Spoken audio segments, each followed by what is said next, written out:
সাদমান হোসেন এমন DXN star ডায়মন্ডের পক্ষ থেকে আপনাদের সবাইকে স্বাগত।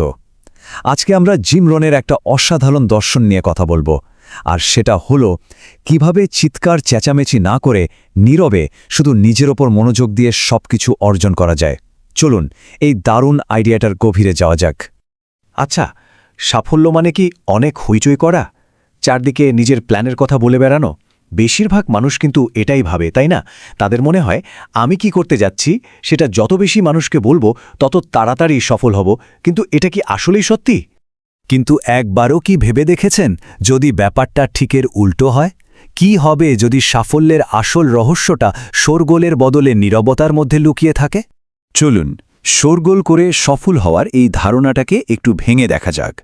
কেন নিজের লক্ষ্য নিয়ে বেশি কথা বলাটা আসলে উল্টো ফল দিতে পারে? জিম রন প্রায়ই এক তরুণের গল্প বলতেন যে কাজ করার চেয়ে প্ল্যান নিয়ে কথা বলতেই বেশি ভালোবাসত। এই গল্পটা আমাদের চোখে আঙুল দিয়ে দেখিয়ে দেয় বেশি কথা বলাটা কেন লাভের চেয়ে ক্ষতিই বেশি করে। এখান থেকেই আমরা জিম রনের মূল কথাটা বুঝতে পারি। সাফল্য আসলে মুখে বলার মতো কোনো জিনিস না। সাফল্য হলো সেই নীরব প্রতিজ্ঞা যা আপনি প্রতিদিন নিজের সাথে করেন। আসল কাজটা হয় লোকচক্ষুর আড়ালে, প্রতিদিনের একটু একটু চেষ্টায়। রনের দর্শনের প্রথম স্তম্ভটাই হল নিজের ভেতরে ফোকাস করা। তার একটা বিখ্যাত কথা আছে, আপনার চাকরির চেয়ে নিজের উপর বেশি পরিশ্রম করুন, কারণ আপনার চাকরি হয়তো আপনার জীবন ধারণের ব্যবস্থা করবে, কিন্তু নিজের উপর করা পরিশ্রম আপনার ভাগ্য করে দেবে। তো নিজের ওপর কাজ করা মানে ঠিক কি? মূলত তিনটা দিকে খেয়াল রাখা। ১. আপনার মানসিকতার বিকাশ ঘটানো। ২. আপনার দক্ষতার উন্নতি করা। আর ৩. যেটা সবচেয়ে গুরুত্বপূর্ণ, সেটা হলো আপনার চরিত্রকে আরও মজবুত করা। সত্যিকারের সাফল্য কিন্তু এই তিনটার ওপরেই দাঁড়িয়ে থাকে। মানসিকতাকে ধারালো করার সবচেয়ে ভালো উপায় হলো বই পড়া। একটা কথা আছে না, যারা লিডার তারা আসলে রিডার।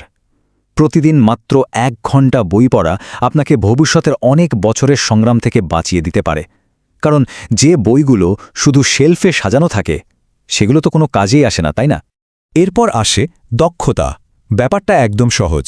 সাধারণ দক্ষতা আপনাকে এনে দেবে সাধারণ আয়, কিন্তু যদি আপনি অসাধারণ আয় করতে চান তাহলে আপনার দক্ষতাও হতে হবে অসাধারণ।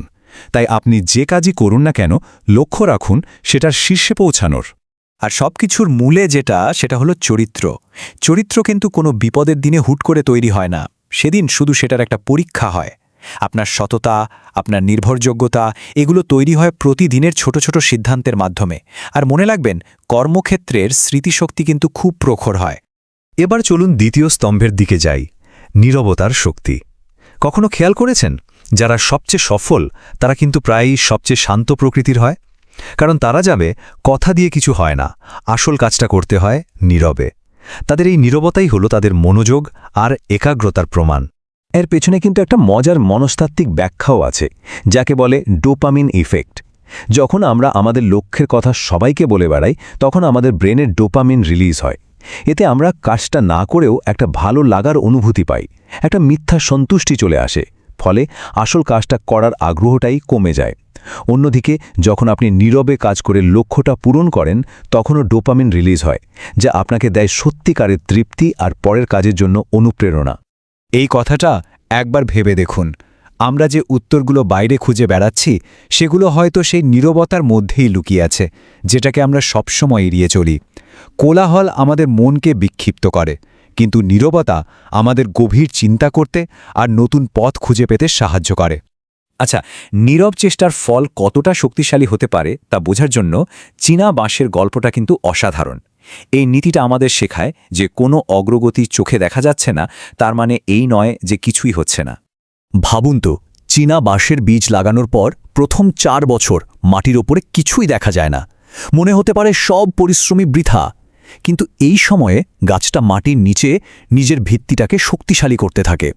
আর তারপর ৫ম বছরে এসে মাত্র ৬ সপ্তাহে সেই গাছটা প্রায় ৯০ ফুট লম্বা হয়ে যায়। এই অবিশ্বাস্য বৃদ্ধি কিন্তু ৬ সপ্তাহের নয়, এটা হলো ৫ বছরের নীরব প্রস্তুতির ফল। সুতরাং আমরা বাইরে থেকে যাকে রাতারাতি সাফল্য বলি তার পেছনে আসলে লুকিয়ে থাকে বছরের পর বছরের অদৃশ্য প্রস্তুতি। আপনার পরিশ্রম হয়তো আজ কেউ দেখছে না, কিন্তু বিশ্বাস রাখুন মাটির নিচে আপনার সাফল্যের ভিত্তি ঠিকই তৈরি হচ্ছে। তো প্রশ্ন হলো, এই দর্শনকে নিজের জীবনে কাজে লাগাবো কিভাবে? চলুন এবার শুধু কথা নয়, কাজের কথায় আসি। নীরব সাফল্যের জন্য এখানে একটা কার্যকরী পরিকল্পনা দেওয়া হলো। এই 5টি ধাপ অনুসরণ করতে পারেন। 1. নিজের উন্নতির জন্য একটা নির্দিষ্ট পরিকল্পনা তৈরি করুন। 2. কৌশলগত নীরবতা পালন করুন, মানে কাজ করে যান, আপনার ফলাফলকেই কথা বলতে দিন। 3. প্রতিদিন কিছুটা সময় রাখুন শুধু ভাবার জন্য। 4. এমন মানুষদের চারপাশে থাকুন যারা আপনাকে আরও ভালো হতে চ্যালেঞ্জ করে। আর 5. নিজের আবেগের উপর নিয়ন্ত্রণ আনতে শিখুন। সবশেষে জিম রোনের এই কথাটা মনে গেঁথে নিন, আমাদের জীবনটাই হলো পৃথিবীর কাছে আমাদের বার্তা। আমাদের কাজ হলো এটা নিশ্চিত করা যেন সেই বার্তাটা অন্যদের জন্য অনুপ্রেরণা হয়ে ওঠে। আমাদের পরিচয় আমাদের কথায় নয়, আমাদের কাজেই তৈরি হয়। জিম রোনের এই দর্শনকে কাজে লাগিয়ে নিজের জীবনকে একটা অনুপ্রেরণার গল্পে পরিণত করার অনেক পথ আছে। আর তেমনই একটা সুযোগ হলো ডিএক্সএন বিজনেস, যা আপনার কাজকে বিশ্বজুড়ে পৌঁছে দিতে পারে। আর সবচেয়ে দারুণ ব্যাপার হলো এই বিজনেসটি পৃথিবীর যে কোনো দেশ থেকে আপনি শুরু করতে পারবেন। এই আন্তর্জাতিক সুযোগটি কাজে লাগাতে বা বিজনেস সম্পর্কে যে কোনো সহযোগিতার জন্য আপনি সরাসরি আমার সাথে ইনবক্স, কল অথবা হোয়াটসঅ্যাপে যোগাযোগ করতে পারেন। নাম্বারটা স্ক্রিনেই দেওয়া আছে। ডিএক্সএন বিজনেসের প্রতিটি পদক্ষেপে সব ধরনের সহযোগিতার জন্য আমি Sadman Hossain Emon, DXN global networker এবং ডিএক্সএন ওয়ার্ল্ডস্টার গ্রুপের প্রতিষ্ঠাতা, সবসময় আপনাদের সাথে আছি।